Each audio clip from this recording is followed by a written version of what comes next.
When you buy a fruit tree, you might be looking around your yard thinking, where can I even put this thing? You might be asking, is it okay to plant in a shady space? I'm joined here with my friend Tom Spellman, Cameron, fruit tree enthusiast. Today we're going to talk through what considerations there are when it comes to planting in a shady space. Let's get busy.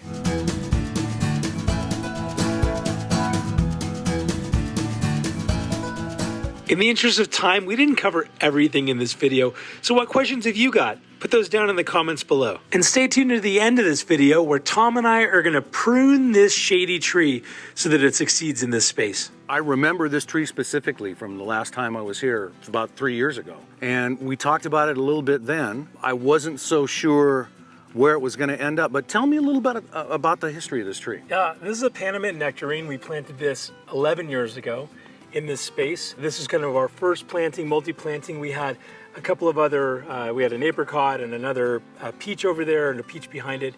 And this has largely been in a shady spot behind this olive tree. Right. The fruit was really kind of blah, almost bitter in some ways, and really never was sweet. The fruit size was never really that large.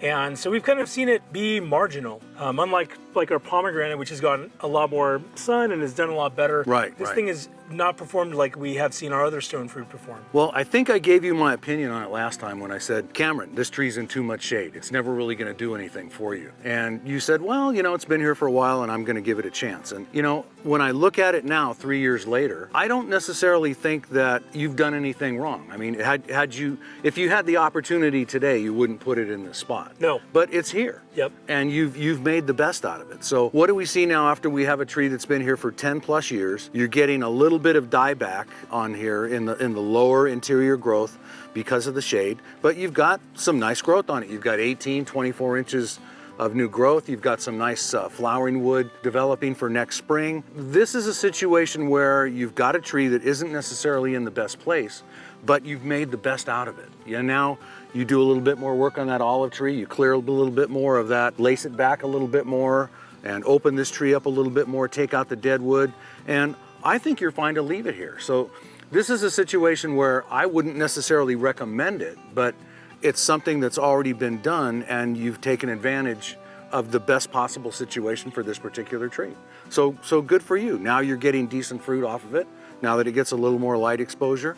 So just by doing a little bit of work on it, if we were to come in here anytime now or anytime this fall, you've got a little bit of this, you know, this dead wood down inside, so you can just take that out, just clean that up a little bit, and you're going to open it up to a little bit more light exposure and a little bit more air movement. The more air movement and light exposure you can get into the structure, the better off your fruit quality is going to be for next season. So we'll take a little bit more out of the top, we'll remove all that dead wood out of the center, and I think you're going to get some decent fruit on it next year. If we were to go back and do this over again, let's say we had this nectarine, but we also had options of other plants.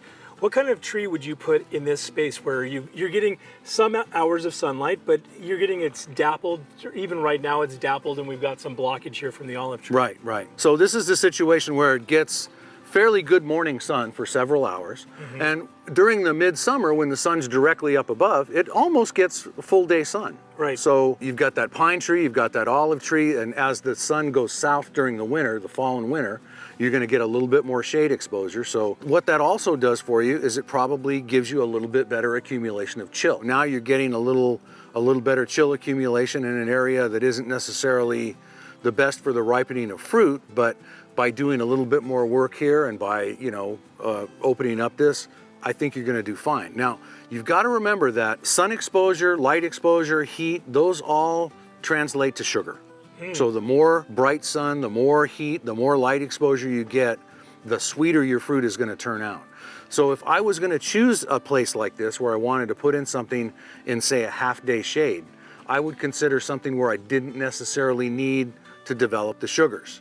A lemon, a lime, a citrus where you didn't necessarily need to develop that high sugar. Even blueberries would do good in a situation like this, maybe in a raised bed or in large containers, so you could maintain a really fast draining acidic soil. But there's certainly varieties that you could grow in a situation like this that would give you decent quality fruit. But the sweeter you want, the more sugar you want, the more sun exposure you want. And we've noticed as we've done some pruning on this olive, we removed a huge branch that was really coming way out here. Right, I noticed shading you've this. probably taken a third of that Yes. northeast exposure out of that tree. Yep, and this is the first year, even though the fruit size was still a little bit small, the flavor was much better. Yeah. In prior years, it wasn't that great, and this year it was much sweeter, much more palatable, and we were just bringing it in. And you know, the test of that is always, will the kids eat it?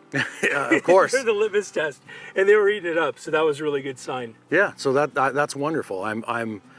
I don't even remember what I might have recommended. Hey, you should probably just take that out and put something else in before. But you thought, no, I'm going to give it a chance. I'm going to let it do its thing, and now it's proven itself, and you're going to get several more years of good quality fruit out of this location. So Hey, it's alive. It's working with us. We'll work with it. absolutely, I'm in full favor of that.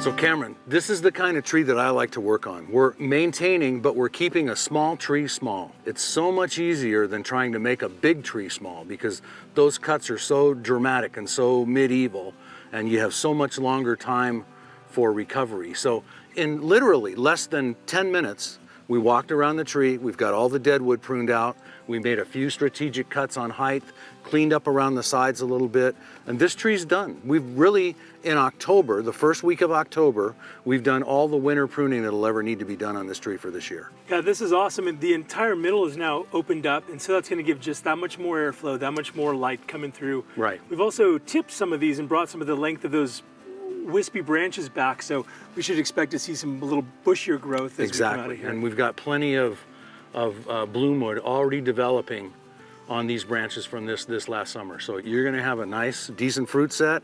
You've got more light exposure and air movement. The tree's completely manageable. If you want to come out here right after bloom period and thin, you can do it all from standing on the ground. You want to make a few cuts maybe in June or so before the fruit's ripe, you can come and just one more time over the head of the tree, and you still have all that nice light exposure and air movement. If you want to do a little more work on the olive later in the season just to open it up a little bit more, that's always an option as well. That's one nice thing about fruit trees in your yard is it doesn't have to happen today. They're kind of a slower process, and so you've got a little bit of wiggle room on when you're able to do stuff, and they're really resilient. So if you miss something, like you've said, this year, we can hit it next year. Or if we miss it this week, we can probably hit it in a couple of weeks. Absolutely. You know, one of the questions that I get all the time is, when should I do these things? When should I make those cuts, you know? And it's basically, when do you have time? Yeah, that's right. When you have time, you go out and do a little bit of work that you can do that day. Certain things you're going to have a schedule. If I want a thin fruit for size, I have to do that when the fruit's the size of a green pea or a dime. I can't wait until it's 2/3 developed. So there are a few things that you have to follow a schedule by, but basically pruning and tree maintenance really isn't one of them. Very good. I think it looks great. I think it does too. I think we're ready to go. Well, Tom, this has been amazing. This is all good to know that this Panamint is doing okay. If you're watching this video, you want to see some more videos of Tom and I, there's going to be a link right here for you to click, and so that way you can watch some other videos and get some other wisdom on fruit tree stuff. And yay, whether you've got one thing that you're trying to grow in the shade or 500, until next time, stay busy.